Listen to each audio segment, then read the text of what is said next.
Au-delà des considérations purement écologiques, la hausse constante du prix de l'essence constitue à ce jour la plus grosse motivation pour passer à l'électrique. Cependant, l'offre essentiellement urbaine pour ce type de véhicule se cantonne bien souvent aux scooters ou autres 4 roues.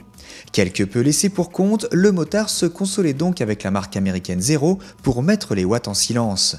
Aujourd'hui, Bramo, un autre acteur américain, déboule en France avec un premier modèle prometteur.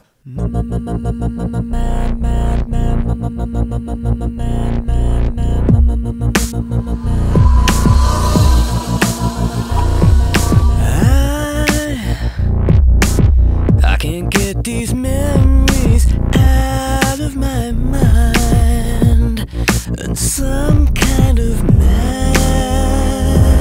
madness has started to evolve.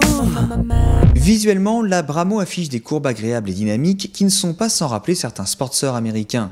Les équipements proposés sont dignes d'une vraie moto, avec un train avant composé d'une fourche Marzocchi de 45 mm de diamètre, d'un disque Brembo et d'une roue de 18 pouces. Implantées au cœur d'un cadre double longeron en aluminium, les batteries lithium fer phosphate sont dissimulées derrière de larges flasques. Le chargeur intégré sous la selle se raccorde sur n'importe quelle prise de courant. 4 heures sont alors nécessaires pour 80% de charge et 8 heures pour une charge complète.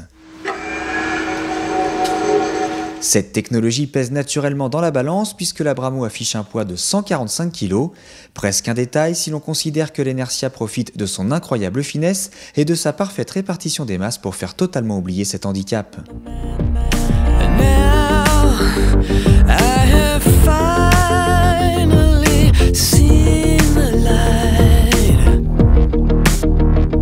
En dynamique, la Bramo tire toute la quintessence de son moteur brushless développant 13 kW.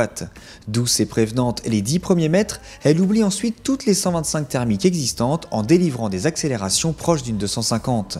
Un très bon point, d'autant que la pétillante américaine peut se conduire avec un simple permis auto et une formation de 7 heures.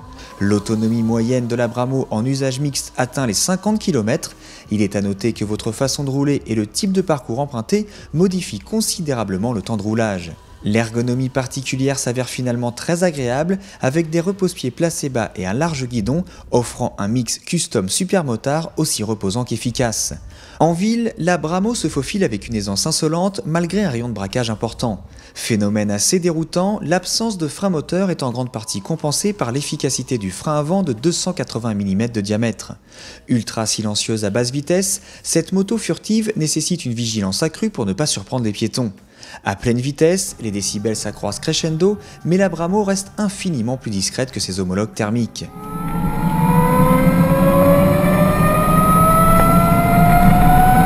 Parfaite pour les trajets quotidiens inférieurs à 50 km, cette Bramo est une véritable moto qui procure beaucoup de plaisir et pas mal de sensations.